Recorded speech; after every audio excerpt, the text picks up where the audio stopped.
see the news. I'm Jacob Hamilton. And I'm Hidro and Jacob. And welcome back to the Hardwood Huddle, a basketball podcast where we break down the latest news and games in the NBA and basketball world. Hidro, how you doing, man? I'm good. It's the off season. Want to hit you with these response to the Bleacher Report top 100 with my top 15 NBA players of all time. So Yep. And then obviously my top 15 players as well. But before we get into that, I just kind of wish we can just go over the news in the NBA as of late because we haven't uploaded a podcast in some time. 9-time NBA All-Star. What? Is that what's that? Alonzo Ball jersey behind you? LaMelo Ball, Chino Hills.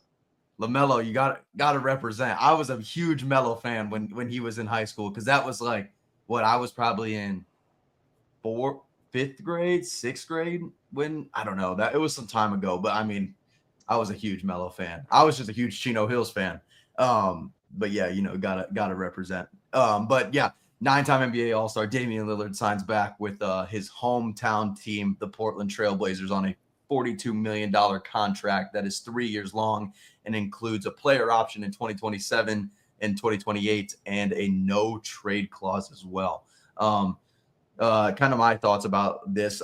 For some reason, a lot of people were super surprised. I was surprised in a sense about this signing, but I was more or less I was like, okay, like I definitely could have seen it coming if I really put some thought into it. I never really, because I thought it was going to be like Boston that he was going to sign with. But yeah, what about you? What about your opening thoughts about Dame signing with Portland? Interesting that Portland was able to get him back after a couple years and still have Drew Holiday hostage. So it's interesting that they don't mind that he won't be playing next year. Yeah, as he rehabs from his Achilles tear. And congrats to Dame for that reunion, that lucrative reunion, considering he was waived and stretched by Milwaukee. So Milwaukee could get rid of him and sign Miles Turner as a surprise signing for them. So lots of tipsy-turvy stuff going on in the NBA. And as a Miami Heat fan, it sickens us that, Dame Lillard asked to come to Miami and the saga ended up circling back to him ended up back in Portland. And we're sitting on Norman Powell.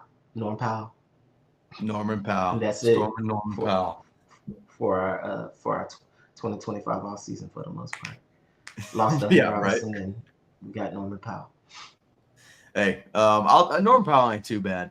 I mean, was kind of an all-star this season if LeBron announced that he was out before the all-star game. But another kind of hometown signing, Chris Paul has signed with the Los Angeles Clippers. I don't have his contract in front of me, but he did sign back with the Los Angeles Clippers. And I feel like this was another one that was kind of like almost you could see coming.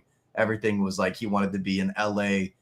So obviously the Lakers or the Clippers, and obviously the Clippers are the team that he had like the most success with, if you want to call it that, even though he made the finals here in Phoenix. But yeah, I mean, I'm happy for Chris Paul. This is probably his last season in the NBA. So hopefully that this Clippers team, this new Clippers team that we've seen be made over the offseason kind of can bring them to the finals, maybe if they can beat OKC and get past maybe the brewing cloud that is San Antonio with Victor Wembanyama and all them. So yeah, congratulations to Chris Paul. That's big news. I'm excited for him to be back to being a Clipper, but kind of wish he was a Sun.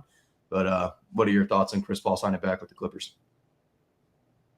I kind of wish if he was going for a ring, he would have did that in the Eastern Conference, because the Eastern Conference seems like it's right for the picking. Yeah, you could have picked the team over there and given yourself a shot. But he went back home for his last season, quote unquote home. That's his new home. He was there for quite a few years, like six years or so with the Clippers before his tenure with the Rockets and another stint with the Thunder and the Phoenix Suns NBA Finals, like you said, and the Warriors. the Warriors, and got to play with Wembanyama for a while too. So yeah, pretty solid odyssey for him, and would not be nice if he could finish with a chip, but we'll see about that. Yeah, I don't know about that either, but it would be cool. It would be cool to see. On the Clippers as well, Bradley Beal signed with the Los Angeles Clippers as well on a 2-year, $11 million deal after being bought out by the Phoenix Suns. And he did clear waivers. The tweet says after clearing waivers, but waivers have been cleared by now for Bradley Beal. Just thoughts on this. I mean, I like it for Bradley Beal. It was kind of like this was just kind of waiting for him to almost get bought out, and then it got announced pretty much instantly after he was bought out. The deal was the buyout deal was here, and the signing deal was right there. Bought out, signed, just as quick as that is what it felt like. But yeah, congratulations to Bradley Beal. I'm happy you're not on my team anymore. I wish you were for $11 million, but that's just not how things worked out here in Phoenix. I mean, what are your thoughts on this Bradley Beal signing with the Clippers? Of course, he cleared waivers. Nobody was picking up that horrendous contract except your Phoenix Suns. Yep. Congrats to y'all for getting rid of him, even though he will still be in the conference. And that dead ball review for the LA Clippers should be pretty fun. Dead ball review, by the way, if you're not caught up with the Hardwood Huddle, is how we do reviews of teams at the end of their season, their dead ball per se. So we do wrap ups of their season and their off season, and kind of project what their next season will look like. So we won't be doing one this pod, but we'll have a bunch for you before the new season begins. Yep. And then sticking in LA as well, Marcus Smart was bought out by the Wizards and agreed to a 2-year, $11 million deal with the Los Angeles Lakers. And in the process of the Lakers signing Marcus Smart, they did have to cut Jordan Goodwin. I mean, a good defender for the Lakers who played 29 games for them in 4 playoff games as well. And Marcus Smart, a previous Defensive Player of the Year, the last guard to win it.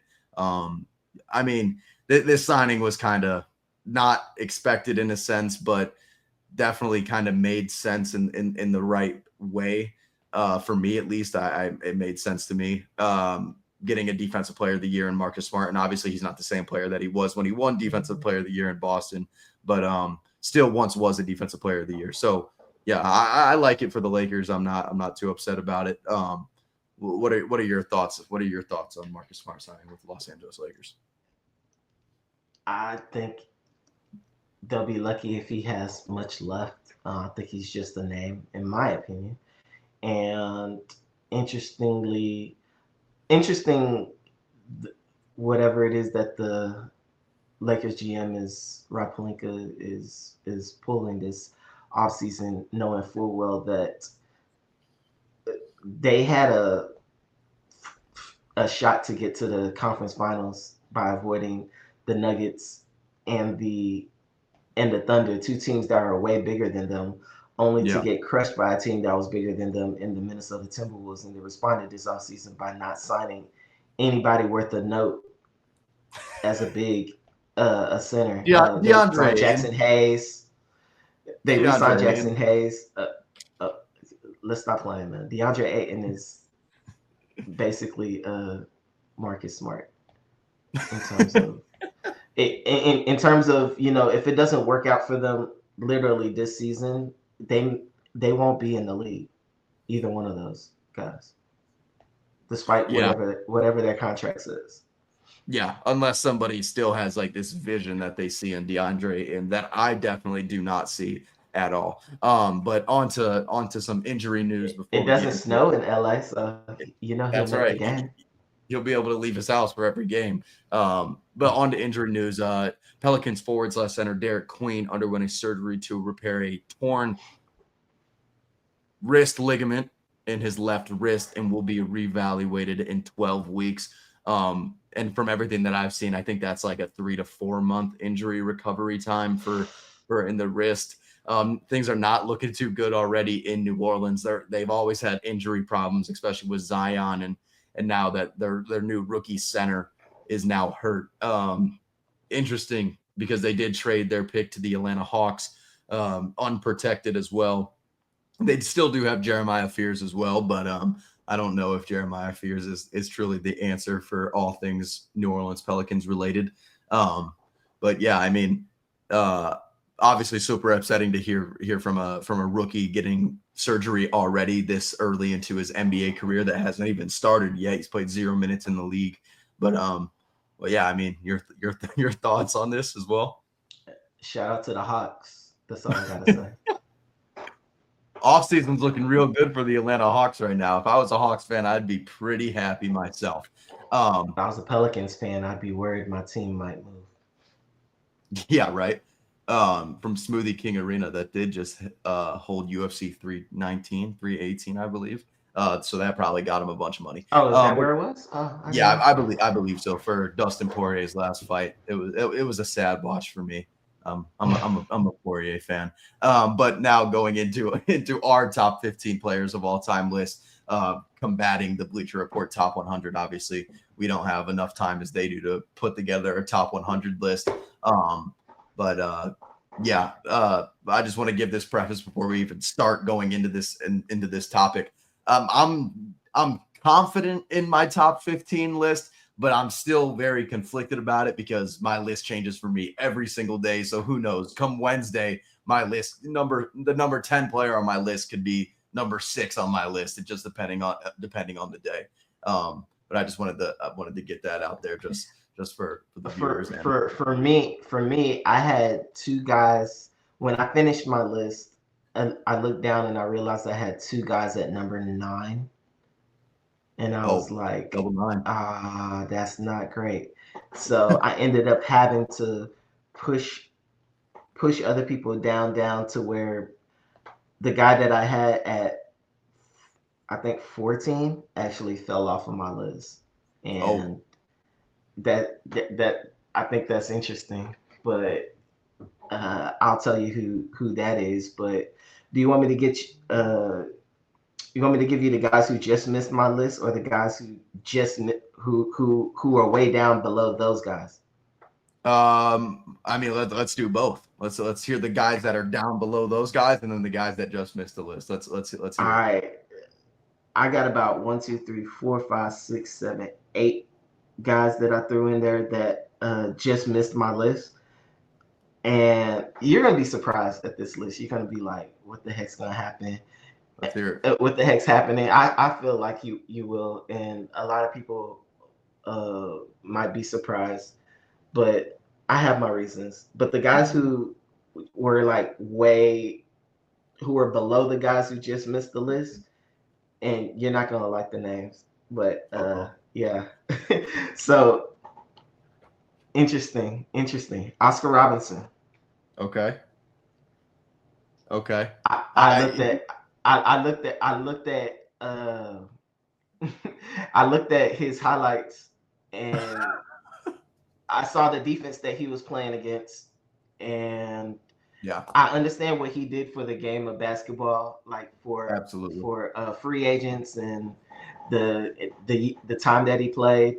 But despite all of those stats, which in part were mostly surpassed by one of the guys in my top 15 list, besides all of those stats, if it wasn't for Kareem Abdul-Jabbar being with him in Milwaukee, he would have went ringless. So yeah, he's off my list. John Stockton, way down there. James Harden, Vince Carter, Tracy McGrady, Elvin Hayes, Charles Barkley, Clyde Drexler, Sam Jones. He was the forward that played with Bill Russell, and Moses Malone. Okay. Which is crazy to say. Moses Malone, if just look at his history, but and he was a former Houston Rocket, by the way. He took the Rockets to the finals in 1981, and he won an NBA championship with the Sixers in 1983. Yeah. So keep that in mind. I think he got NBA MVP multiple times too. So I believe twice. He's pretty. It could be wrong. I did take a look at his basketball reference. He did not make my.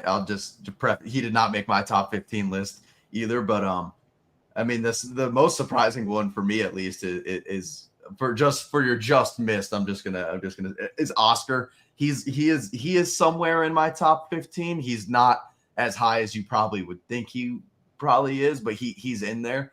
And that was one of the guys where I was like, when I was making my list, I was like, is he really top 15? Because it's like, obviously we've seen the highlights and like what you said, what he's done, what he did for the game of basketball.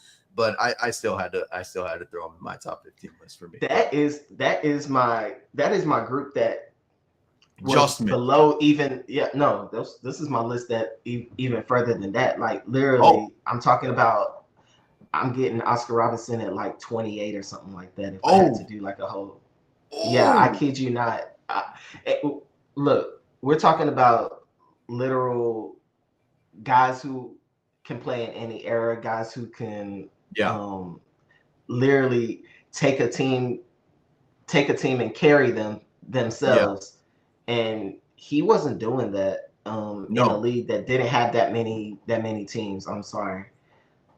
Moses Malone did, and he down there too. So but Moses Malone's game was a lot of rebounding. If this was a rebounding top 15, he would probably be in my top 5. So absolutely. But this not one of those lists. This list looks at offense and defense and stuff for the most part. As for my just missed the list. I told you I had 8. Nikola Jokic just missed my top 15. Isaiah Thomas just missed my top 15. Yep. You're gonna love this name. Bill Russell just missed my top 15. Okay. Elgin Baylor just missed my top 15, and he was really good. Yeah. The interesting ones, more interesting ones, Kevin Garnett. Yep. And Dirk Nowitzki. Both just missed my top 15. Oh my. Okay. All right. Steve Nash, Karl Malone, and David Robinson. The guy who fell off of my list when I saw that I had a tie. Can you guess Dirk? Out of those 8? It was Dirk. It was I was trying to decide between Dirk or Karl Malone. Okay. So I had Karl Malone. Oh, okay. Karl Malone was the guy. See, I'm like a Karl Malone hater. Nothing like anything Karl Malone did in his entire career for me is like completely washed off the board just because of the type of human being he was as a person. So he's completely washed off of my list, and I have like my top 5 power forwards list. I'm not gonna give it, but he wasn't gonna even touch that list like at all. Really? No, it's just there's some things that I don't forgive. There's some things I just don't forgive in people that they once have done.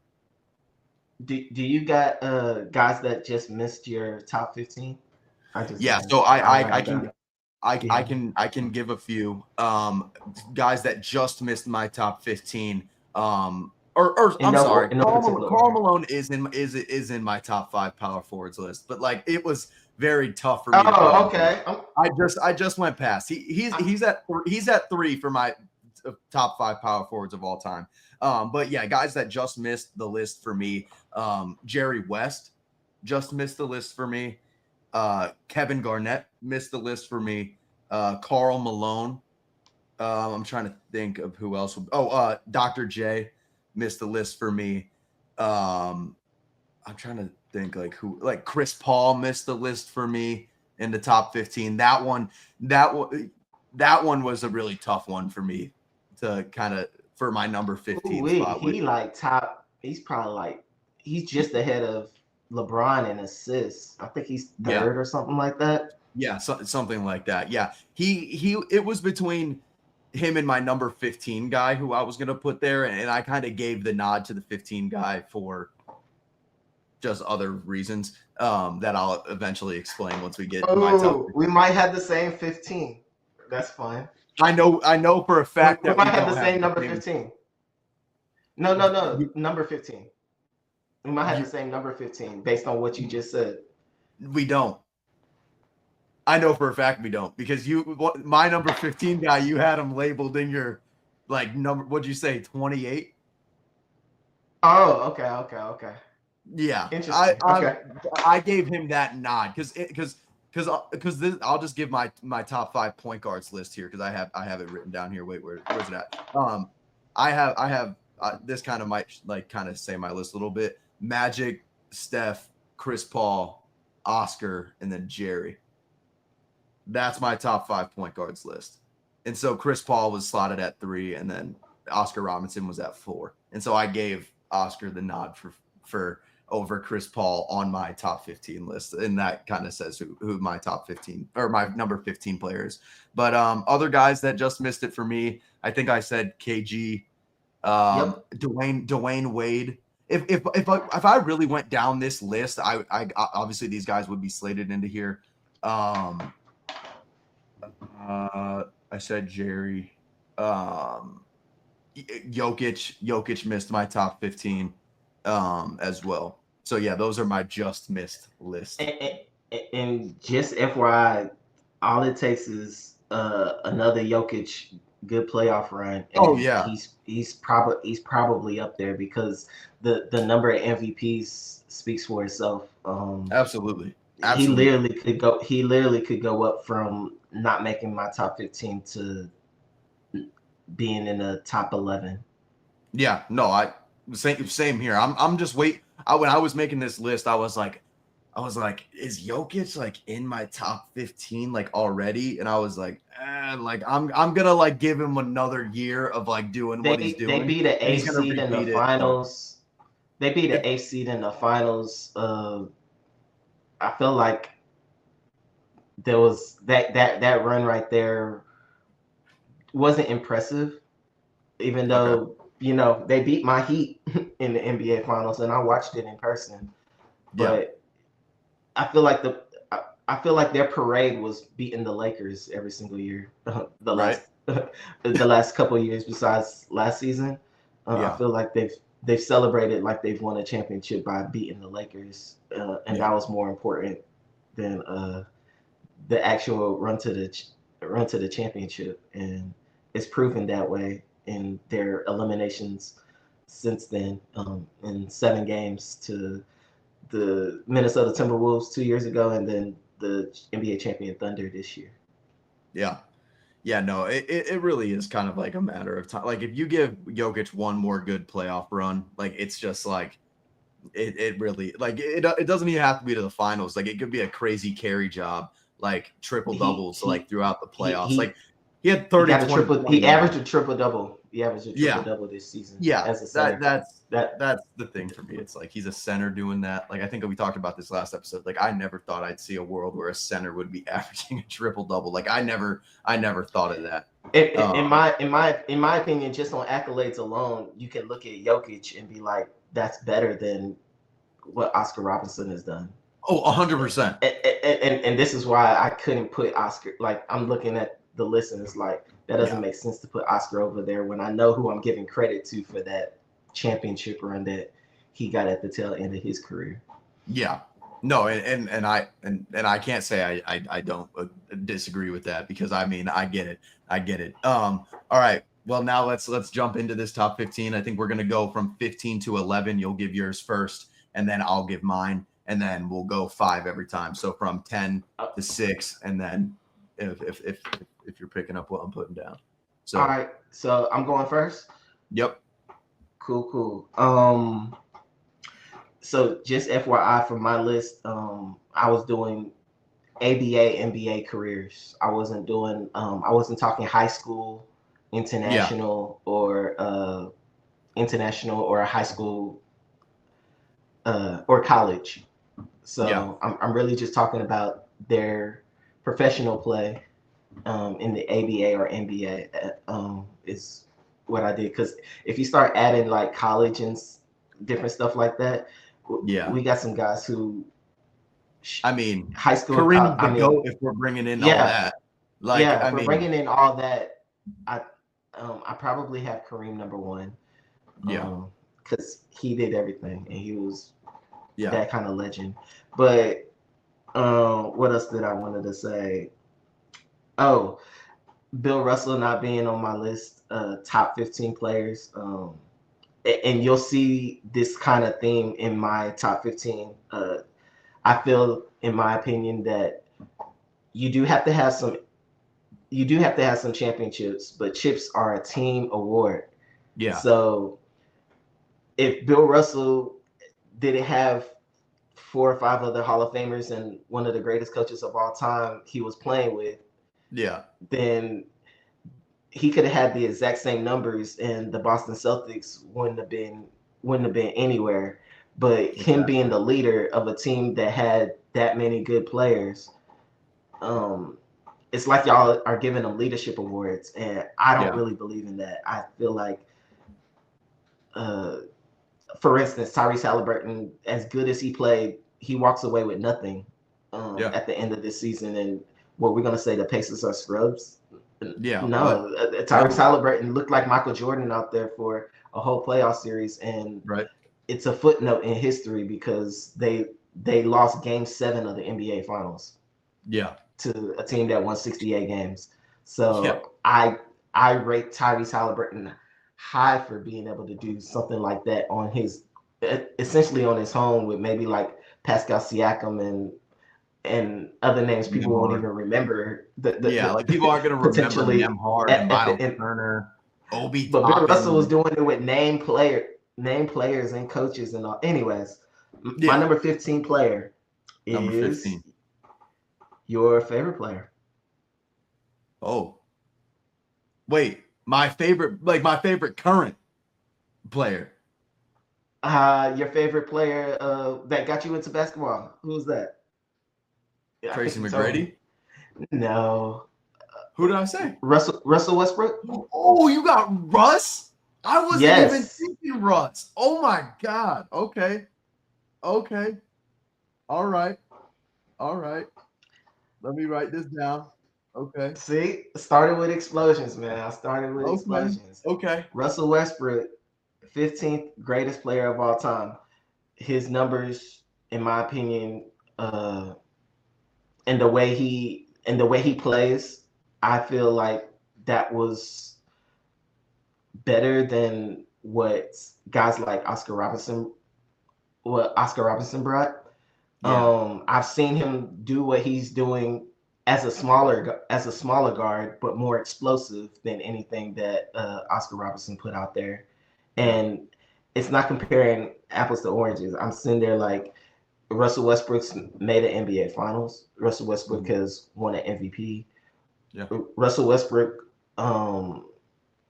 set the standard for NBA triple doubles in today's era versus in the 60s and 70s era. And he's been part of a bunch of he's played with a bunch of Hall of Famers, and he's looked like the best player out there in a lot of instances. Yeah. He upset a San Antonio Spurs dynasty to keep that from happening. And I watched him personally do it himself at times, take over when you got teammates that were really good just watching him, and he was a force of nature. I feel that that was one of my more interesting choices, but Russell Westbrook at number 15. Number 14. Here we go. Number 14. Dr. J. Oh, okay. Is that number 14? Yeah, Dr. J. Julius Erving. Okay. Now keep in mind, he's got ABA championships. He's got NBA championships. He was considered at one point the best player in both leagues. Yeah. Before the merger, after the merger. He influenced all the athletic dunkers of our current time and yesteryear's time. He what you say? He won a championship in '83. He won ABA championships and legendary dunk contests. Just he's the first person to dunk from the free throw line. He been to the finals, and he's been to the NBA finals, mind you. He won ABA championships, but he's been to the NBA finals 4 times. Yeah, that's no joke right there. In 77, they got upset by the Trailblazers, Bill Walton. In 80, I think he got there in 80, 82, and 83. Lost to the Celtics got him at least one time.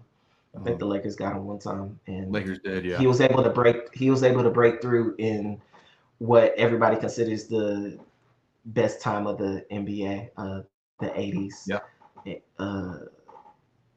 So I got him at number 14. So 2 athletic guys right off the bat, in Westbrook and Irving. 13, I have Tim Duncan. Okay.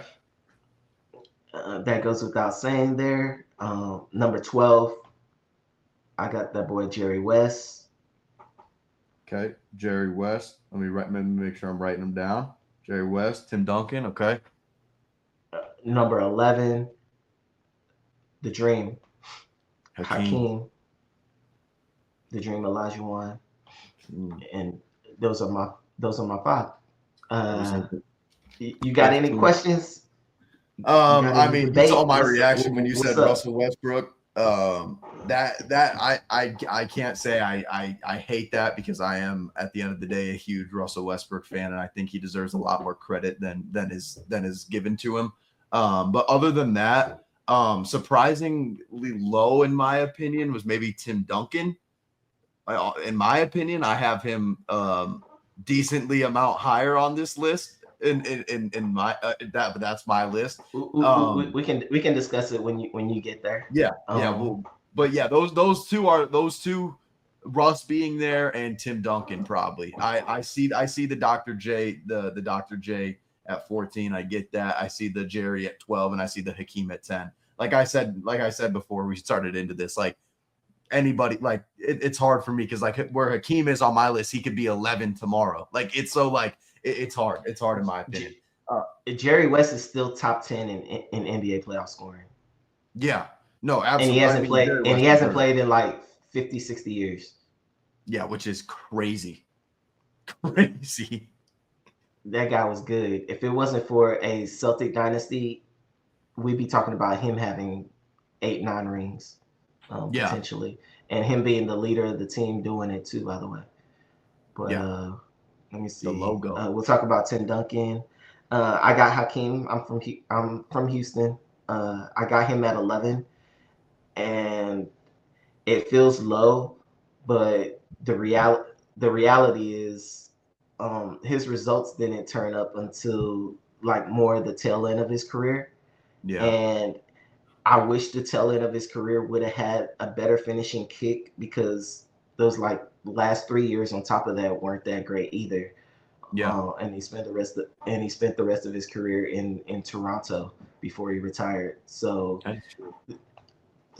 really good beginning of his career, really great numbers throughout his career, but like, and this is the part where it's like, even though I'm not giving credit for team awards, you still got to win championships. He did that, but he didn't win that until closer to the end, and you would kind of hope that his end would have continued. Like, let's say, they make another finals in 97 or 98 and all that stuff, but really it kind of trickled off from 98 all the way to 2001 when he was done, and it kind of just wasn't the same impact.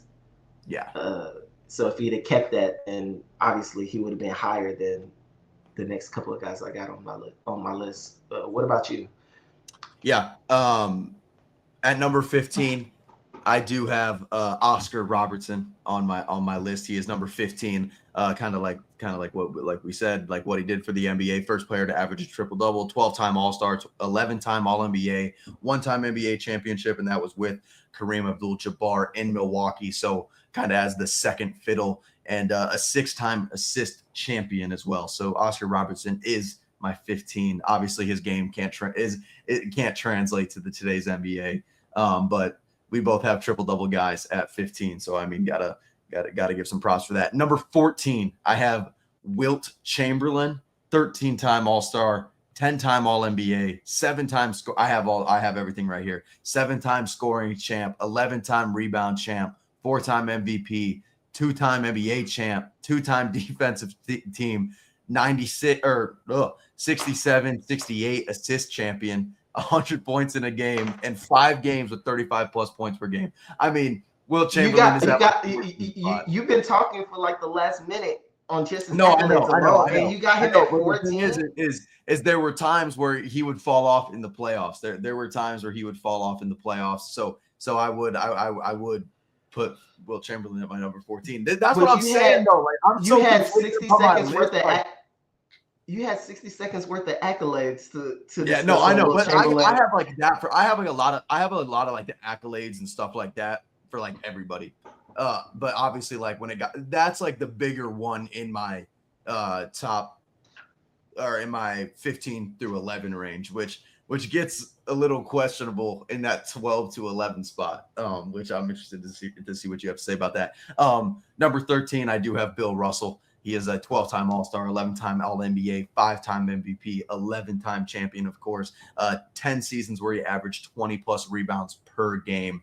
I mean, 11 championships. Like, I think I said this last podcast. I mean, he's in my top 15. I mean, 11 championships, no matter what, is ridiculous to me. He's going to give it, but he's slowly going down my list. Like, and the thing is 13, 14, 15, those guys are all slowly sliding down my list because of the new gen guys. If it was the top 15 all-time rebounding list, guess what? He would be up there top 2 or 3.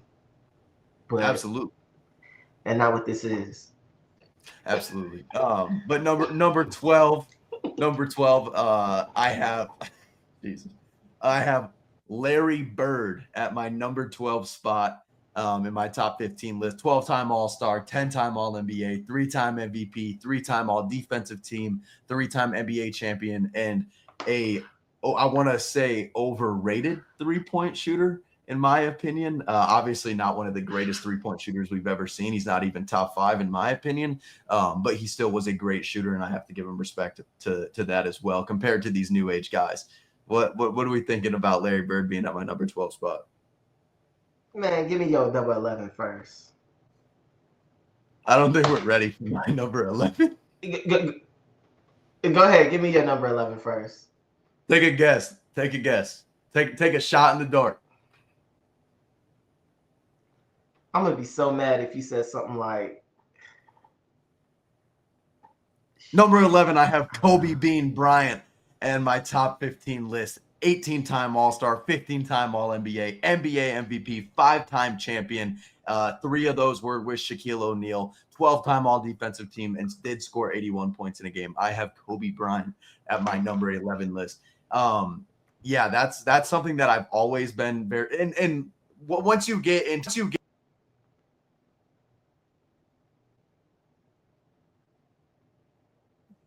my mic went gone. It wanted me to shut up. Kobe at 11, and it was like, that's enough talking for you. But once we get Kobe did that. Kobe did that to you, right? No, and obviously no disrespect to Kobe Bryant, and obviously that's not why I have him here. But yeah, I think when you take away those 3 rings with Shaq said himself, you put Tracy McGrady on that same team, I'm getting 3. He's like, with Steph, I'm getting 6. Like, it really, those first 3 with Shaq were obviously decisions made by Jerry West, who I believe did draft Kobe. But yeah, I think if Jerry you take West is amazing. 3, obviously you can't take away. He does have those 2 and did score 81 points in a game, and an unbelievable scorer, good defender. And I'm gonna give him his credit where credit is due. But yeah, Kobe Bryant is at my number 11 list. You be throwing some heavy hitting numbers out there like they're nothing. You said but like, and my number 14 guy scored 100 points in a game. I got Bill Russell for his rings, but Kobe Bryant scored 81 points in a game. No, but like I was saying, like, I mean, for Kobe, for me, he can beat I don't think Kobe's not a top 5 basketball player of all time for me. Obviously, he's at 11 on my list. I think he can kind of go from anywhere from 7 all the way to like 11. Maybe he can be even at 6. Like it's really like anywhere that for me. Like I prefaced before, my list can change tomorrow, and I'll be like, I'll look at this list. I'm like, this is a terrible list in my opinion. Which it's a crazy list, but I just don't believe Kobe Bryant as for today is a top 10 NBA player of all time. But that's obviously no disrespect to Kobe Bryant. Where you got Larry Bird is bad news, buddy. Let me just tell you that. Where do you have Larry? I mean, I don't think there's anybody who's watched basketball and considered Larry Bird anything less than a top 10 player. I don't think anybody's ever had him on the list. I mean, when I'm looking at my I don't think that's the first time I've ever heard that. Because I have right here my list, like some of my criteria for this list. Obviously, skills is a big one for me. Rings, obviously, and then like dominance of like a player, just like all like. And when I'm thinking about like 1v1 matchups of these guys, sometimes for my list, I'm like, some of these guys on this list, like I know, like and 1v1, and you got Larry Bird, man. Like 1v1, and you got Larry Bird and Kobe Bryant that low. Okay. I think some of these guys, obviously, like not all of them are gonna beat Kobe Bryant and Larry Bird in a 1v1, but a lot of these guys, in my opinion, I'm like, I'm taking this matchup over these guys. And obviously the rings play into the conversation as well, just slightly, because obviously you need rings to be labeled as one of the greatest ever. So yeah, Kobe Bryant is at my 11. Larry Bird is at my 12. And just keep in mind for the people who are listening to this, I feel like they see where we're putting guys with a lot of rings on our list, and are probably gonna say, hey, they don't really consider rings as a big deal, and that's the reason why, Jordan is may not be like number 1 on their list, and like it's trying to elevate LeBron James, and that's not the case at all. And not at all. As we get closer, I'm debunking that right off rip, and it's very easy to debunk. So don't even start with me. Yeah, no, that is feel free to comment too. I want to hear it. I want to take the heat for having Kobe at 11. I want to take it because it's like I get it. Like I get how people can think it's super disrespectful, but like I'm not. Like it's just like, I mean, it's an opinionated thing. Like that's why I think these top lists are so stupid. And like my list can change. Like I said, Kobe could be at 6 for me next week, or like it really is slightly confusing for me. But yeah, Kobe at 11, Larry Bird at 12. All right, you gonna give your next 5? Yeah, I'll give my next 5 here. My phone shut off. I have it on a Google Doc. I normally write it down. Number 10 on my all-time players list, I have Kevin Durant at number 10 for me. 15-time All-Star, 11-time All-NBA, 2-time NBA champ, 2-time Finals MVP with that as well. Debatably the best scorer of all time, in my opinion. 8th in all-time leading score on the leading scorers list. Could be 6th come end of this season. You'll get to witness that. NBA MVP, and is almost a career 50, 40, 90 club, which is ridiculous. And there's, like he talked about on Mind the Game, I mean, there's been multiple, like he could have 4, 5 of them right now, but he's got 2 of them just because he had a bad game the last game of the season. So Kevin Durant is number 10 on my all-time list, which is super crazy. Not a lot of people have KD in their top 15. I got him there. I got to give KD the respect. That 3-level scorer, like, come on, man. KD was almost unstoppable at one point in his career. His dominance is key.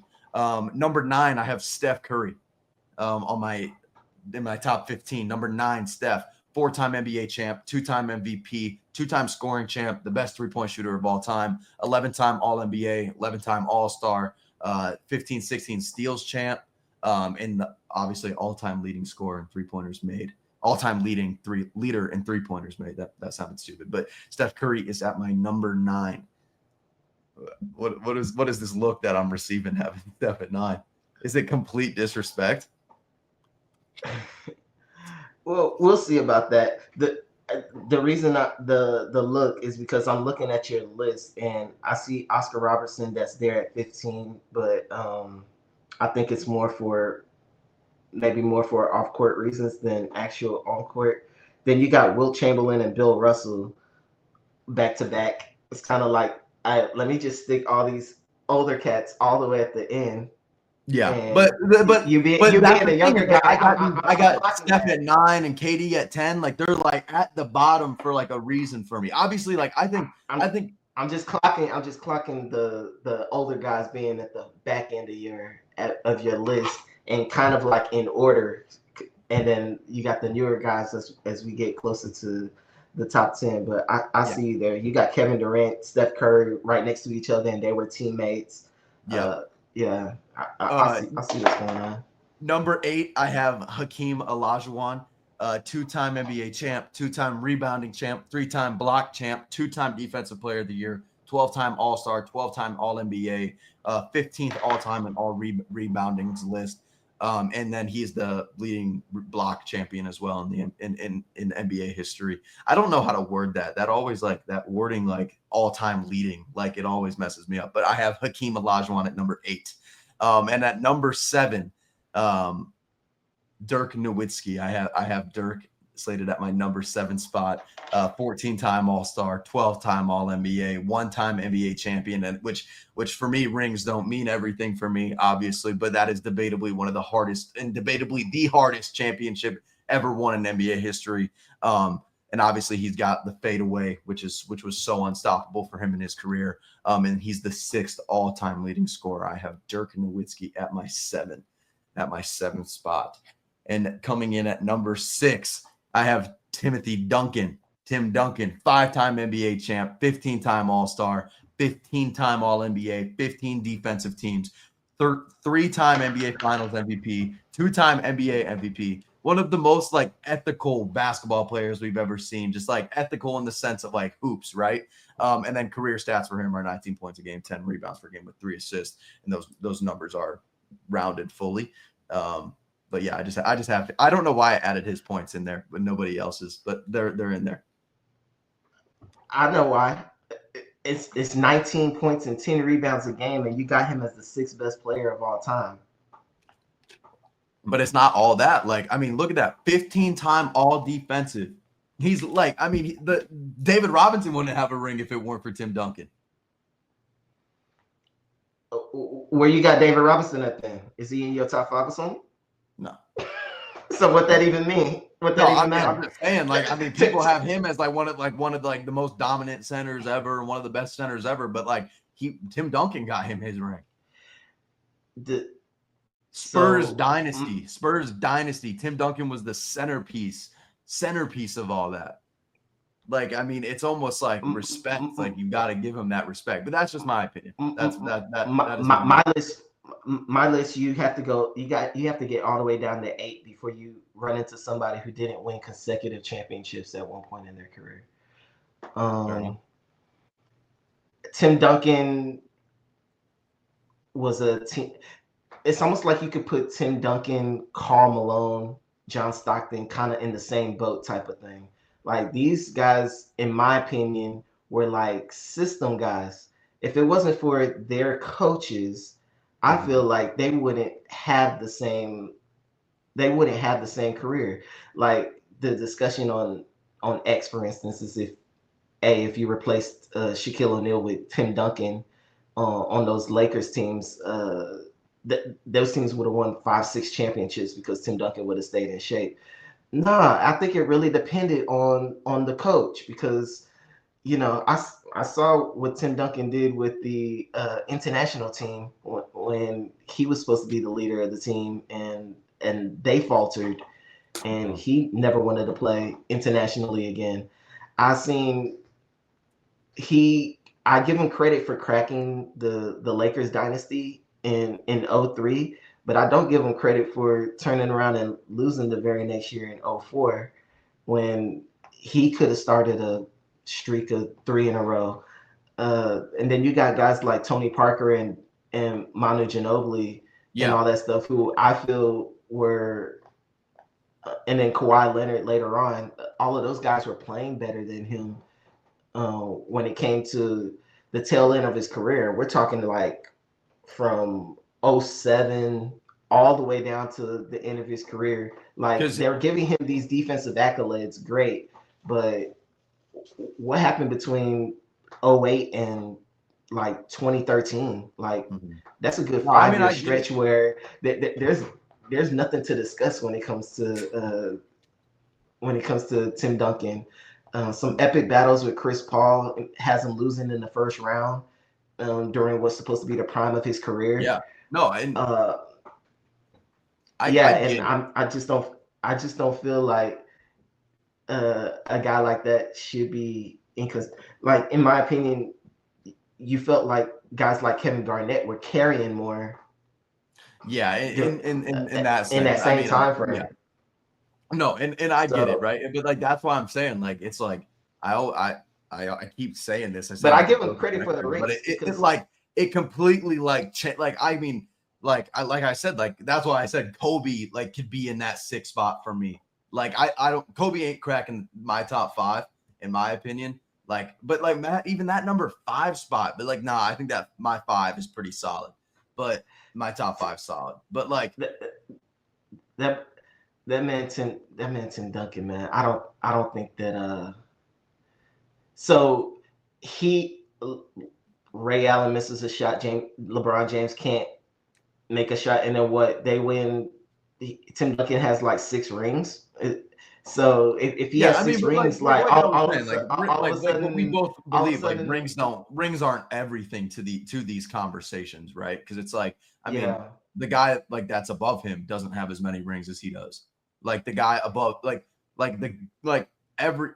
only one guy in the top 5 for me at least has more rings than Tim Duncan. If I'm remembering correctly, maybe like one of them is tied. I'd have to like literally look at my list. But once we go through, I mean, like rings don't mean everything to me. Like a lot of it is like player type and personnel, like what they bring to the table. Like a super smart basketball player as well. Like he was like the system of those San Antonio Spurs teams, like not even talking in the playoffs, just like regular season wise, right? Like especially and obviously those teams like transition to like the Spurs basketball whenever we see teams like passing like 5 times in a row to like from corner to corner, like we'll be like that's some Spurs ball. That like obviously like evolved into that, but Tim Duncan was more or less the centerpiece every time. I thought Tim Duncan was gonna be the next one up after winning that championship in '99 in fairly dominating fashion. And then a Lakers dynasty sprung up on him. Yeah. right then and there in the midst of his career.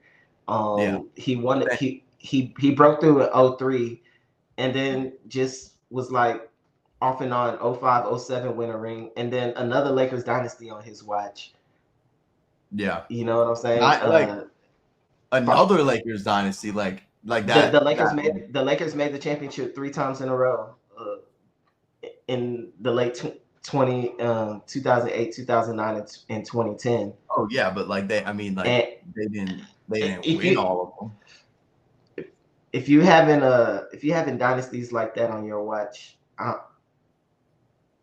and you're not like the best player and you're like the tail end of your career, then I'm not like if it wasn't for Kawhi Leonard, he might be sitting at of course even less, you know. Yeah, no, and I mean if it wasn't for found money and Manu Ginobili and Tony Parker and stuff, he could be sitting on even less. Like if it was him, just hey, I'm putting these guys on my back, and one like the only one I feel like he did that was '03, and I thought that was a pretty dominant victory. And the fact that he did not show up, and I didn't like the fact that they didn't make they didn't keep the Lakers down in 2004. I thought that spoke negatively on him before they started getting that depth that the Spurs had on their roster for like 05, 06, 07. But let me give you my top 10 through 6. Number 10, Shaquille O'Neal. Okay. All right. Shaq. See, that's another one of those guys that, like, I mean, he's on my list. Still, he's sitting there. He's got 4 rings. He won one with the Miami Heat at the tail end there, but then he became a journeyman for the most part. He was still very dominant, but he was mostly by and large a journeyman by the time he started showing up in a Cavaliers uniform, a Celtics uniform, and stuff like that. But I remember Steve Kerr basically staked his general manager career on trading for Shaquille O'Neal in a Phoenix Suns uniform and having him paired with Steve Nash, who turned out to win who ended up winning, who had 2 MVPs by the time that happened. Yeah. And that didn't pair out. That's the reason why he's below my number 9 guy, who's Wilt Chamberlain. Okay. And that was my discrepancy there when I was deciding my top 15, and I had Wilt Chamberlain and Shaquille O'Neal at 9 when I finally came up for air, and I started having this bring everybody down the list a little bit, and Karl Malone fell off at that point. I had Karl Malone and Dirk Nowitzki just sitting right there, trying to decide between both of them, and eliminated both of those guys. Off of my top 15 list. But shout out to Dirk. I do feel that he was a very, very impressive career for him, and I think part of why he's not in my top 15 is because you got a whole stretch of years from like 2012, 2013 to 2018 in which nothing was accomplished. And those are the money years type thing. Those are the years where that's the same reason I hit Hakeem for the same reason. Yeah, no, I get it. Number 8, Larry Bird. Larry Bird. And we could talk about it, but I'll give you my number 7 is Steph Curry. Okay. And number 6 is Kobe Bryant. Kobe. Okay. Yeah, that's kind of where I was expecting those two to kind of be on your list, just from like obviously like our conversations like after. I had reservations about where I have Steph Curry on an all-time list, and a lot of it had to do with, he greatest shooter of all time, so you can check that off the list right off the bat. But it was the defense and the fact that he's so small. He's probably the smallest guy I got in the entire top 15. Yeah. So it's kind of hard, and the fact that he's supposedly a point guard, but it seems like he gets his shot off more than like the offenses run to get the point guard the shots instead of him like generating the points for other people. He's a great off-ball mover. Mm-hmm. Which is why the guy I got right ahead of him is ahead of him, because that guy played point guard.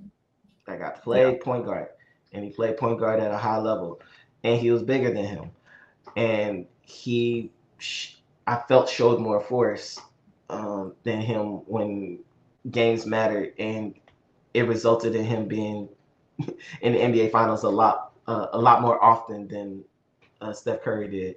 And then, of course, Steph Curry gets knocked a little bit for how the first 7 years of his career went with the injuries for the most part before they finally set off. The reason why they were able to even afford a Kevin Durant in the first place was because of the injuries that Steph Curry had at the beginning of his career. He accepted a kind of a low ball contract for a guy his tenure. And then they immediately started winning right after that. And then the cap blew up, and they were able to fit a Kevin Durant in a max cap space, even though they had Steph Curry and Klay Thompson under contract. So shout out to the Golden State Warriors. Building an absolute dynasty. But four championships he went to the finals 6 times. Steph Curry also gets knocked for missing the playoffs completely 2 years in a row. So Yeah. That's not good. What was it, 2020 and 2021? Yeah. Yeah, because 2020 he got hurt, I believe. He was hurt that year because that was when they got Wiseman in that draft. Yes. And then and then I That's right. can't remember off the top of my head the years that they didn't end up making the playoffs, but there were some years that they did miss it after. That's not a good look. He won a championship, which is a great look. So he won a championship after the fact, but missing the playoffs completely, you don't want to do that. It's a 10 team. It's 10 teams to give you a chance to be one of the top 8. You don't want to do that. Had to knock you for that. Yeah. But greatest shooter of all time, just no question. Legendary Olympics, just wherever. That's the guy you want taking a shot from deep. Yeah. And then Larry Bird, you had him too low. Larry Bird. I mean, we're talking about MVPs of the league. You know, Dirk's got one. Dirk's got one. Let me see. Let me look at your list. I mean, Kobe's got one. Like if like you want to like talk like Kobe has one. Like I know. I got you. Hakeem has one. Steph Curry has two. Multiple. He's got multiple. I have them all. Kevin Durant. He's got one. You see my Kobe on my list at number 6. Yep.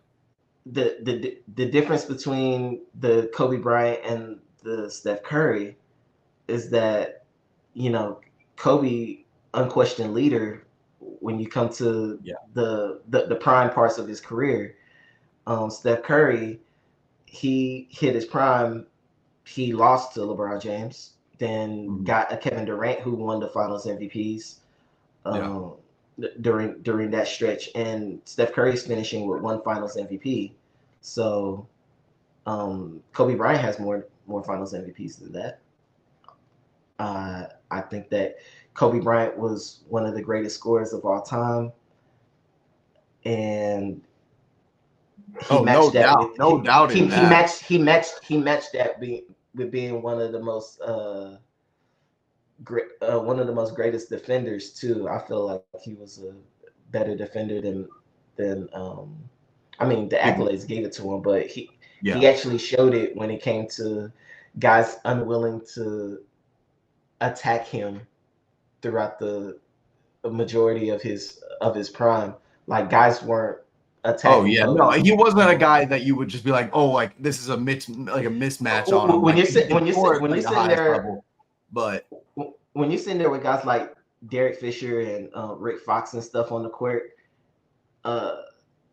it feels like easy money to go after them versus like Kobe Bryant. Like you don't go after Kobe. You don't go after Kobe Bryant. So and I think that impact and the fact that he ran another dynasty after Shaq, of course, gave it to him for me. And I do feel like if it wasn't for a Steve Nash injury, I think there was a time where he was paired with Steve Nash and Dwight Howard. That team. No, that was I'm tripping. They could have did like they literally could have did it again. Steve Nash got hurt early that season, but that was like Kobe Bryant and Nash right there. Kobe Bryant was very very dominant in his own right when it came to, and I watched him in person. This is like went to go to the stadium and watched him in person. And it was legit the magnetism when it came to being able to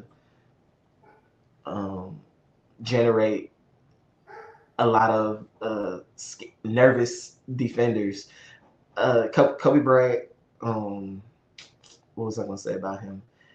And He did and that. that's He did that's that why throughout. He did that throughout his whole. He did that throughout his whole career. It wasn't just yeah, like, oh, he was doing that for certain segments. Like, yeah, and that's why, like I said, like when I had Kobe at 11, like he can go up to 6. Like it's not like like a I was gonna say a bad word, but like no, like it's not like Kobe Bryant shit, right? Like I'm not like saying that like at all. Like, but it's just like how like my list panned out. Like I'm saying, like my list like can turn up. Like he can go to 6. Like that's where like that's why I said like 6 is that max spot for Kobe himself. For me, and obviously he's 6 on your list as well. and Steph Curry has showed me something on defense. Him and the number 4 guy on my list, to where I can justify how high I got those guys, despite the fact that they're more known for the legendary offense that they provide. Yeah, that they So bring. on to my top 5, if you're Let's ready hear it. for that. I'm ready. Number 5, and told you why I have him higher. Magic Johnson. Yeah. Magic Johnson went to the finals, I believe, 9 times. Just making it to the finals that many times to me is insane, and doing that in a relative, I want to say short, but like 13, 14-year career. Yeah, not very long. And then it got short-ended by the HIV diagnosis. Yeah. But he did happen to come back for a little bit after the fact. Yeah. But between him and Bird, Bird and Jordan, they're the ones that brought the NBA from probably bankruptcy type thing to where it is right now. But that's not why I got him here. I got him here because he was so dominant. Even despite the fact that he has my number 3 all-time player as a running mate for a good majority of his career. He proved it when Kareem Abdul-Jabbar got hurt in that first finals in 1980, that he could dominate and do it himself. And that's the beginning of his career. He proved it again at the end of his career by making it to the finals without Kareem Abdul-Jabbar on his team. Exactly. In 1991. That's how you know that guy was that good of a player, and a really difficult guy to figure out. He set his own standard with Showtime, and the way that team fast breaked and probably created an extra Hall of Famer type thing in James Worthy and some other players that were good, but if they weren't in that system, I don't think their careers would have panned out exactly the same. Yeah. So that's my number 5. Before we go into 4, this just a thought in my head. Since we're in the top 5 here, should we go like from like 4 to 5? Should we go like you because you gave your 5? Should I give my 5 and then we go like your 4 and then my 4? Since we're really right at the top here. Sure, you can do that, but I'm here to tell you, number 4. There's a lot to discuss about that. But go ahead. Go ahead. No, give me your 4 then. Give me your 5. Give me your 5. Let me make sure I have it pulled up here. I just want because I made it to top 5. It's got suspense, right? Number 5, I do have Shaq at my number 5 spot as the number 5 best player of all time. He's obviously the most dominant player we've ever seen in the NBA. 11th on the scoring list, 16th on the rebounding list, and obviously that says a lot about Shaq's career, right? And how the tail end of it went. But 15-time All-Star, 14-time All-NBA, 2-time scoring champ, 4-time NBA champion, the head of the snake of that 3-peat team with the Lakers, and obviously a championship with your Miami Heat and Dwayne Wade, 3-time Finals MVP. He is a 1-time NBA MVP, and he's a 3-time All-Defensive Team, and he's the second greatest center of all time. So Shaq is my number 5. That is very questionable. Nah, you're gonna want to edit that. He missed a lot. Am I tripping? I feel like I might be forgetting somebody. He missed somebody. Let's hear your 4. He missed a lot of games. And as dominant as he was, the fact that he was in the league from 1992 to 1999, and not really any, thing to show for it until he teamed with my number 6 guy. I find it kind of hard to place him like that. I think he was dominant, but I think his limitations were the reason why him having a Kobe, they both needed each other. Yeah, they did at the end of the day. Without the Kobe and without the Dwayne Wade, it's kind of like his gravity was great, but his limitations were kind of limiting his gravity. So Steph Curry's gravity is 3-point shot. Guess what? If you attack him at the 3, all of a sudden he's one of the great finishers inside the paint, despite his size.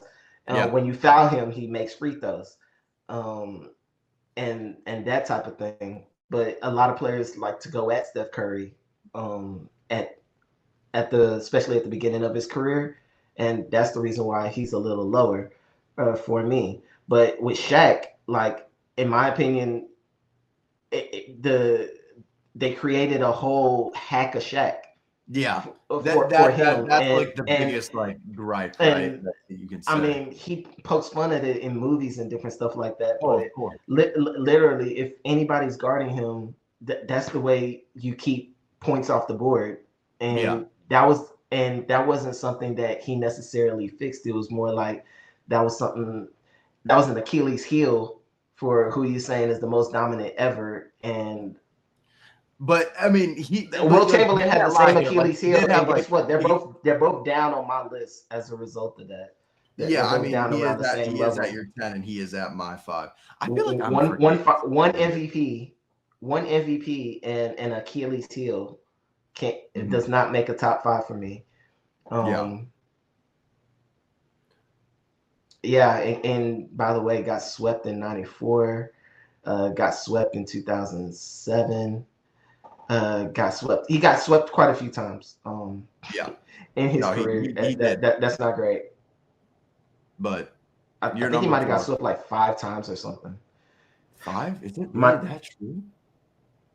Look it up. Is that true? Out of the playoffs. Let me see here. Let me go back. Let me go back into my. I'm gonna let you look it up because my number 4 is a discussion. Let's hear it. My number 4 is a discussion. Hold up. Let me put your Shaq number 5. KD.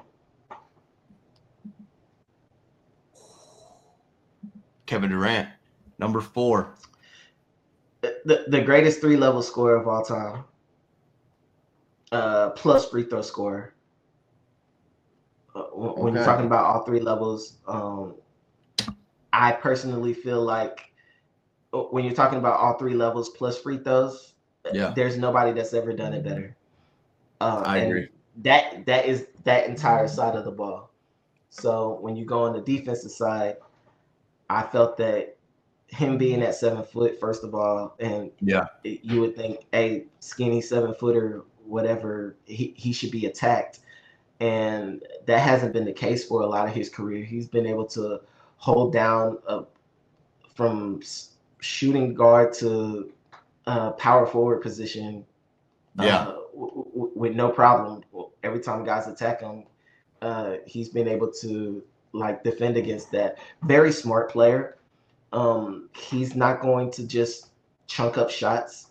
And that was a little bit of a knock on Kobe Bryant. It felt like he was trying to will his way to victory a lot of the times, and that resulted in some poor percentages, which isn't necessarily a knock if you're winning games. But but Kevin Durant would make those at a high clip. This is a guy who I think he's probably averaging like 27 points a game still. Still at what, 36, 37? He's also a guy, if he decides to play the same amount of years as LeBron James, despite starting a year later in terms of age, can finish ahead of him Yeah. in all-time points scored. Yeah. No, 100% So he could. let's go there. In terms of MVPs, he won an MVP. He got 2 Finals MVPs. He won back-to-back. Yep. Like I said, every guy I got on this list from here all the way to 7 has won back-to-back at least one time. Yep.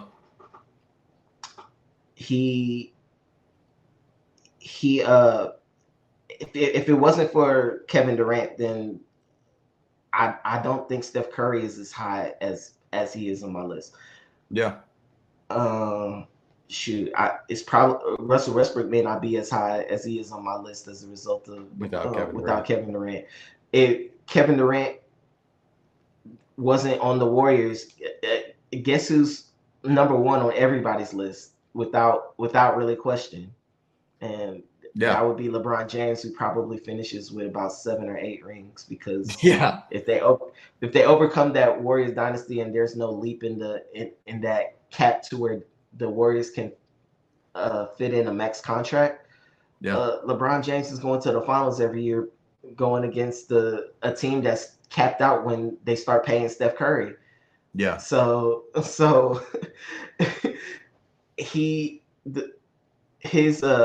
his gravity, and I'm basically betting on the fact that he's not finishing with 2 rings either. He's gonna win a ring with the Rockets. I feel that he would have won a ring in Brooklyn if it wasn't for COVID and Kyrie refusing to take the vaccine and the vaccine injuries and this stuff. Like, I feel like they would have won. A lot of outside forces coming upon. Like, it was just like, I mean, ridiculous. Like, again, I almost can guarantee a ring out of that group if none of that shit happens. So, in the Eastern Conference, yes. Absolutely. Absolutely. I mean, they were this close to get into the finals, this close. Like, his foot was on the line. So, like, on the line, right? Like, I mean, he was right there. So, hey, I thought you were looking at me crazy when I put him at, what, I have him at 10? I thought you were looking at me crazy for even having him in the 10. I was like, no way he's not in his top 15. I've seen him in person in college. I love it. I've seen him in person in college. I've seen him in person in the league. And my eyes match what the stats tell me. And he's basically in the same ballpark as me, age-wise. So I watched his whole career, and I genuinely felt he could have won a championship in 2016. I predicted them winning. What was it in 2015? Excuse me. And no, it was 2016. And then I think they upset the Spurs, and they were up 3-1 against the Warriors and ended up losing. And then that's when the Warriors went up 3-1 against the Cavaliers and lost. In that subsequent finals. But he made the conference finals there, and nobody predicted that. Nobody I saw predicted that but me, because I thought Kevin Durant was the best player in the league from about 2015 to about 2020, and that's a pretty dominant stretch. That includes a LeBron James, that includes a Kobe Bryant, that includes like all those good players at the top of everybody's list. So that's my number 4. Next level player. I mean, I'm happy you gave him his respect, because I thought, like I said before, like, I didn't know if you were gonna have him on this list, because I was like, wait, where is, like, I'm looking at this list, I'm like, where's KD? You put him at 4. So I mean, on offense, there's nothing he can't do. No, I mean, he's the perfect offensive player. 7 foot, like I said, when I, like what you said as well, like, scores at 3 levels. Like, he could shoot more 3-pointers if he wanted to and be a better 3-point shooter than he is, but he loves, like, hanging out in that mid-range area, which makes him so deadly, is that mid-range and that pull-up shot that he has. So, yeah, I mean, KD at 4, I love it. Better than Kobe, in my opinion, on offense. Better than you can pick your player. I think he's better than them on the offensive end. Yeah. The only reason he's not higher is because he's not as well received defensively, and and just the number of rings. That's it. Yeah. KD at 4. At my number 4, who is number 5 on your list, I have Magic Irvin Johnson. Irvin Magic Johnson. But I mean, same thing, right? No one actually calls him by his first name. Like 5-time NBA champ, 3-time MVP, 10-time All NBA, 12-time All Star, 3-time MVP, 3-time Finals MVP. Debatably the best passer of all time. I feel like it's between like him and John Stockton, obviously, and John Stockton's got his own like kind of like conversation in there. Greatest point guard ever, in my opinion, just because of like the versatility that he brings to the court. I mean, he can play the point guard, shooting guard, small forward, power forward, center. Like he played a finals game at the center position as a point guard, right? Like 6'9", can rebound the hell out of the ball, pass the hell out of the ball, and score the ball. Like, I mean, he went and did Kareem's like unbeatable or unblockable shot like in the finals games, and he was like, there's clips of it, him just practicing it right before, and he got a hold of it real quick. So yeah, I have Magic Johnson slotted in my 4 spot for me at my number 4, Magic Johnson. Okay. Go ahead with your 3, right? My or 3. or am I going 3? Do you want to go in with your 3? You can start with the 3. Just we'll keep the. I mean, we do have the same top 3, right? So yeah, Kareem Abdul-Jabbar is my number 3. Yep. You too? Yeah, me as well. You got his accolades? Yeah. All-time or second place in all-time leading scoring list. 6-time NBA champ, 6-time MVP, 19-time All-Star, 15-time All-NBA, 2-time scoring champ, 3-time block champ, 1-time rebounding champ, 2-time Finals MVP, and the greatest center of all time. So, in my opinion, obviously, if he's at 3, I mean, we both agree. Credit to him for his longevity and the way he was able to extend his career from the 70s to late 80s. Yeah. Or maybe even sooner than that. When was he drafted? Like 69, 70 something? Let me see. Let me pull it up here. I have Basketball Reference. And I give him more credit than 69 to 89. Okay. Okay. I was right. It's 20 years. So I give him. So when you win at a place like Milwaukee, it kind of elevates you, because in my opinion, places like that, they have a hard time attracting players. Mm-hmm. So it's almost like that Milwaukee championship solidifies in my book how good he was. It's almost like he won 2 championships when you go and win in a place like Milwaukee. And it proves it, because he realized he couldn't continue winning in Milwaukee, and he left and went to LA. So shout out to him for that.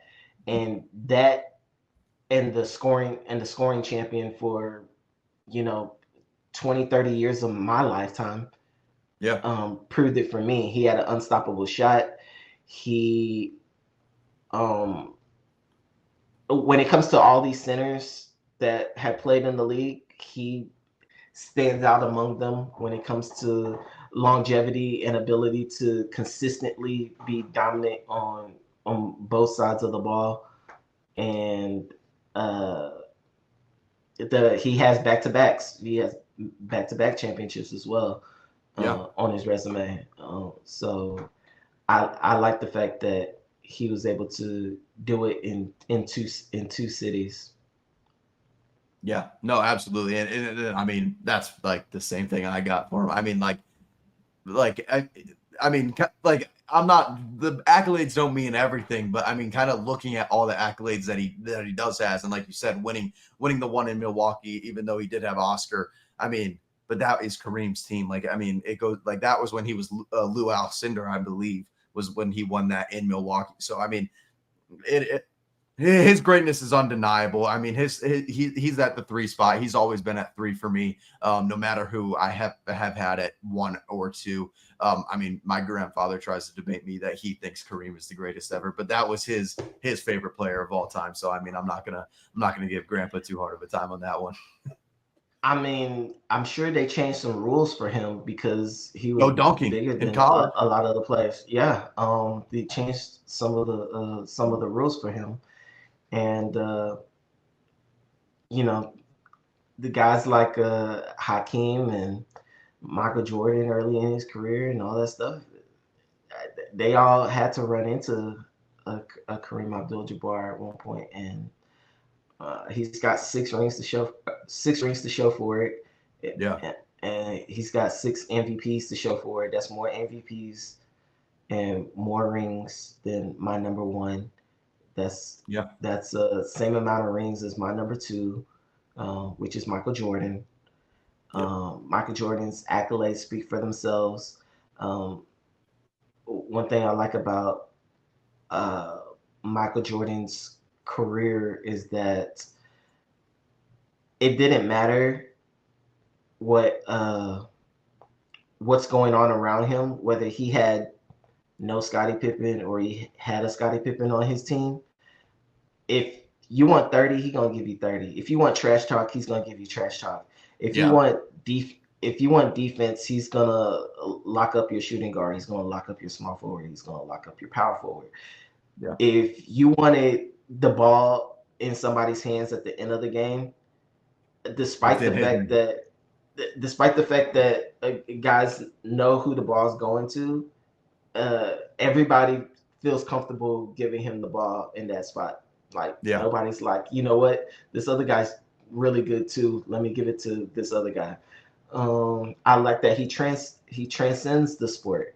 I like how he influenced a lot of the players that came after him. Yeah. I like how he changed the game when it came to major contracts in the NBA. I think he had $30 million a year, which was unprecedented, like in the tail end of his career. Michael Um, Jordan set the standard in the NBA I as a love basketball player, as everything on the court, right? Like, I mean, set the standard. I love how he despised his GM and stayed anyway, and Yeah. was able to generate victories, a lot of wins. But the only one of the few reasons why he's not number one, and you can debate it if you want to, but it just feels unreasonable to say that the greatest player that's ever played putting a basket putting a ball into a peach basket all the way until now. The greatest player who has ever touched a basketball retired 3 times Yeah. in the midst of his career. But And people want to we talk about don't that we like don't that's like, oh, like that's something crazy. Like what? Like, yeah like that's not, when he's you not hooping. Like that does nothing for his career. But when you talk rings, and we talk like the greatest era in NBA basketball is widely considered the 80s. Um, when we talk rings, he wasn't winning in the 80s, yeah. but his offense was there. His offense was that dominant, and he was impossible to stop. I I I say Kevin Durant is the greatest 3 level scorer, but it's only because the 3 pointer was not prominent per Yeah. se in the league until mostly way after Jordan was gone for the most part, Yeah. and Kevin Durant's free throw shooting was better. Um, Yeah. but in terms of like the name of the game is putting the ball in the basket, Michael Jordan does that for you. He has the hands as big as his hands were. He had the Yeah. hang time in order to create and finish amongst tall trees and defenders who couldn't really figure out how to slow him down, so they tried to get under his skin. Um, Trash talking is underrated, and he's Yeah. one of the greatest trash talkers of all time. Another reason why I got Larry Bird so high, because he'll tell you what he's going to do and do Oh it. yeah. Michael Jordan was the same kind of player. I actually like the fact that despite the fact that he was out all night drinking or is playing golf or something like that, that he Yeah. could come the next day and still dominate you Yeah. um, Right. in a game. Shows level of competitiveness for sure. When he didn't retire, he played a lot of games. So he gets credit for durability, not necessarily longevity, but being able to play most of the games. I give him credit for that. So the knock is the retirements. The knock is the it's almost like I give more credit to Phil Jackson, who proved what he was by starting another dynasty in LA. Another one, yeah. But I feel that Michael Jordan is just a little bit lesser when it comes to the all around, and a lot of that it has to do with just a longevity. If you're not playing in the reason why you can see a guy like him string off a bunch of 3 championships in 1990 with 1 through 93, which is great, and then follow it up by three championships in 96, 97, 98 is in part because you retire. Like if you stay and see how hard it is to win 4 in a row, to win 5 in a row, as opposed to just taking your ball and leaving, you'll find that, guess what? You end up falling short in the NBA Finals. You end up falling short in the semifinals. He showed it himself when he tried to come back in '95 and lost to Shaq in the semifinals. And then when it comes to, and the last real knock on him is his closest facsimile to what the league we have now was when he came back in 2001 and 2002 with the Wizards. Built his team himself, so you can call it a super team if you want. But he picked it. He picked his players and got on the team, and he was still the same guy. He could still score. He was still durable. He still played all the games. He still made All-Stars. But in a weak Eastern Conference, nobody's gonna say that, hey, the Eastern Conference wasn't weak. Don't lie to me. He didn't make the playoffs. Yeah. No. I mean, and then so if LeBron James, even at 40, 41, 42, 43, I don't care how old he is, if he's out there missing playoffs, that's what ends up dropping you. I don't care what happened before. It's start to finish. Yeah. And that's a knock on him too. Yeah.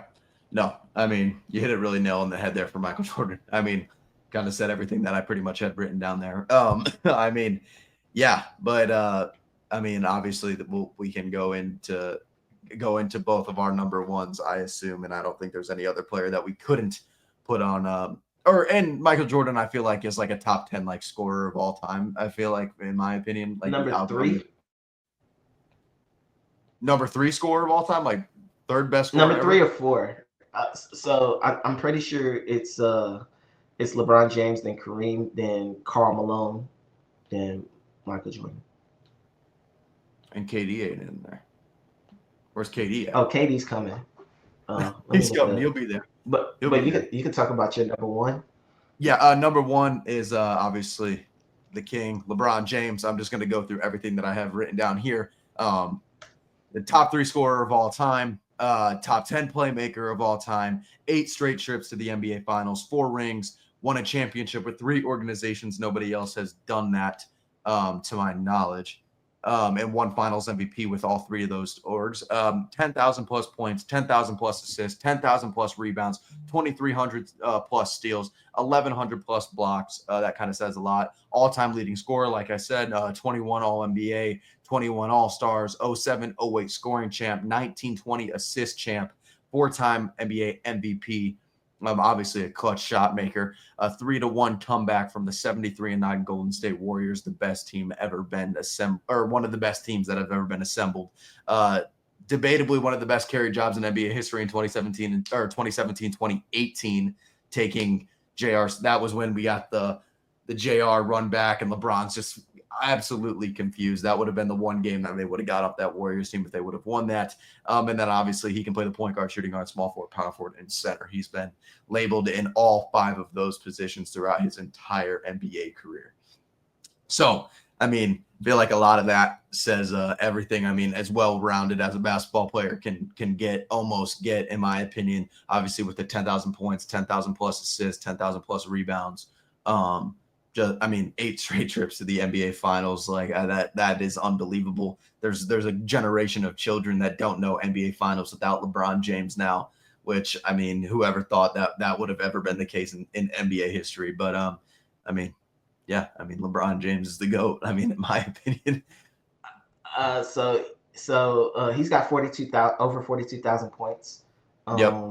Kobe Bryant is number 4, and then Michael Jordan is after him. And then Kevin Durant is at 8. He's in the 30,000 club, and he will be catching Wilt Chamberlain and Dirk Nowitzki before this year is over. And so he'll be spitting at the top 5, and I can reasonably assure you that he'll be past Karl Malone if he maintains his health. I can't speak for if he gets further than that, but if he was to remain healthy, who knows? Another thing I just want to add to your LeBron, obviously the gold medals and stuff like that, but his longevity is to the point where his son is in the league. Yeah, and he's got another son that's in college right now that could go to the NBA after this following year. Like if he extends, if this is not his last season, like, I mean, he could be playing with both of it. He could have played with both of his sons if he really wants to. Yeah, we're not seeing that again. No, never. Nobody will ever be able to do that. And like coming in the league, it's not like he came in the league like out of college at like 20, like 21. Like, no, like he's been in here since he's been 18 years old. Like, I mean, it's what, 23 years now? 23 or 24? Like significant time in the NBA, like longer than I've been alive, right? Like 23 years, I believe. Like longer. I've never taken a breath and been in a world where LeBron James is not dribbling a basketball and getting paid millions of dollars to play in the NBA. Like that is something ridiculous to me, and something, I mean, obviously I feel like everyone should be as grateful as they can be about it, because we're never going to see anything like that ever again. And his finals, and it's like his finals are memorable. Like even though he got swept in 07, the fact that he pulled that team had almost no players, and current New York Knicks head coach Mike Brown as his head coach, he dragged that team to an NBA Finals. Right before the second Laker dynasty of Kobe Bryant. I think that spoke in and of itself. 4 years into his career, like who was doing that 4 years into their career? It wasn't Michael Jordan. Michael Jordan was being eliminated, was being swept by Larry Bird in the playoffs. Not taking teams to the NBA Finals. Like, I mean, it's ridiculous. And he could have more MVP awards if people want to say he doesn't have as much MVPs as Michael Jordan. Like, I mean, we could say like that he could have had the MVP that Derrick Rose has. Like he could have a Defensive Player of the Year award if he wasn't snubbed out of it, as people like to say. I mean, obviously that's a coulda, woulda, shoulda, right? But like, I mean, it is something like second place is there all the time. Like he's always reaching for it every time. And he could have had another MVP award with the Lakers if he didn't mess up his groin real bad in the second year of being on the Lakers as well. Everybody needs to keep in mind that these awards are media awards. And so if a media found their the love of their life first and voted that person a certain number of times, all of a sudden they start getting squeamish when it comes time to give somebody, the next person, the person that comes after them, those same awards. That's why you don't see a LeBron James hitting a Defensive Player of the Year and more MVPs and different stuff like that. That's the reason Nikola Jokic doesn't have more MVPs right now. Yeah. He can have 5 straight. Because once you start giving them 3 MVPs in a row, like a Larry Bird and all that stuff, all of a sudden it's a different conversation we have when it comes to greatest player of all time. And media recognizes that and kind of knocks people down unfairly as a result of that. And that's the reason why you see some of these old timers got certain accolades that some of these newer guys aren't collecting at the same clip. It's dominant. You said Shaq's the most dominant ever, but he's got 1 MVP. In reality, he should have more than that. More than 1. Like Kobe should have more than 1. Example. Like all of these guys should have more than 1. Like but that's why like what I feel like, and obviously like this is like kind of like onto the point of like everybody, right? Like I feel like whenever you're talking about guys like MVPs, you're not really like, oh, but how many MVPs does he have? Like because it's a subjective award. Like it's media. Like I mean, what like these players, like if they really would have voted who's the best player in the league last year, it would have been Jokic. The year before that, Jokic. Like Embiid wouldn't have had one. Like they gave Embiid one because they kind of felt sorry for him almost, and that's not because of what. Like I'm giving Embiid his props what he did to win that MVP award, but like that should have like been Jokic's MVP. Like it's all subjective based. And like what you said, someone finds their first love. They don't want to give everybody else that same amount of recognition. So, yeah, that rounds out our top 15 players of all time, and obviously all of these, for me at least, are subject to change and take them with a grain of salt, of course, because they do subject to change. But LeBron James being at number 1 does not surprise me for your list, and I'm guessing it doesn't surprise you for my list either. And he's still playing. At an all-NBA level, by the way. All-NBA level. All-NBA second team last year, by the way. Like, come on. Like, what are we doing here? He's in his 23rd season, and he could finish with a ring this year. Yeah. I mean, and who knows? Like, he's in his 23rd year. We could see LeBron James playing 25 years in the NBA. Like, how ridiculous is that? 25 years. Like LeBron has seen me in diapers and now can see me in however many days from now drinking a beer. Like that is crazy. That is next level. Like that puts it all into perspective for me. And obviously whoever gets to the 1 minute and 42 minute or 1 hour and 42 minute of this podcast is gonna be like, oh, here we go with the LeBron glaze. But it's like, hey, I mean, you have to give respect where respect is due. So LeBron's the GOAT. So it's as simple as that. It's as simple as that, in my opinion, at least. But that is our top 15 players of all time. I want to hear what everybody has to say in the comments below because it's obviously such a subjective list in itself. I want to see how many people have Michael Jordan at number 1. We'll have to do a poll on Twitter, on the Hardwood Huddle Twitter account. To see who actually has it. And I'm guessing Michael Jordan's going to win it because a lot of people don't want to give LeBron his flowers for some reason. But yeah. All right, Hidro. Listening to too much Apex Jones is what they're doing. Where can they find you? I am at the Hero Joe, THAHEROJOE, on X, formerly known as Twitter, and also Instagram. And you can find my articles on BellyUpSports.com. Yep.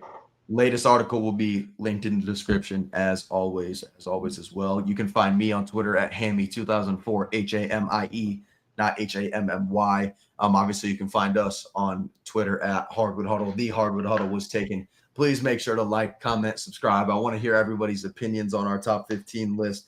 Put your top 15 list in the comments below. I'm trying to see. I'm just trying to get everybody's different ideas out here, and I'm trying to just see the playing field of what we got as NBA. You're just trying to get killed. You got Kobe Bryant at 11, man. You gotta get. I know, but like I prefaced before this list started, it's always like I literally said my 11 guy can be at 6. Like I said that, like because I knew I was like, hey, Kobe's at 11. Like 6 is my max for me for Kobe at least. And then obviously pushes a lot of other guys up there as well, but. My list is subject to change as always. Like I said at the end of this. I got Tim Duncan at 13. So San Antonio fans, come at me. Yeah, let's hear it. And I have what, Tim Duncan at 7, I believe. 7. I think that's where I had him at. Maybe I had him at 6. 6. 6. Yeah, I mean, hey, I want to hear I want all the smoke, I guess, right, in the comments below with my top 15 list. But yeah, make sure to like, comment, subscribe, share. It really helps us out a lot. Like I said, make sure to check us out on Hardwood Huddle at Twitter. I'll make sure to put some polls up there just to see everybody else's opinions. Yeah, but thank you for watching. Make sure to like, comment, subscribe. Hidro, have a good one, man. Take care. Peace.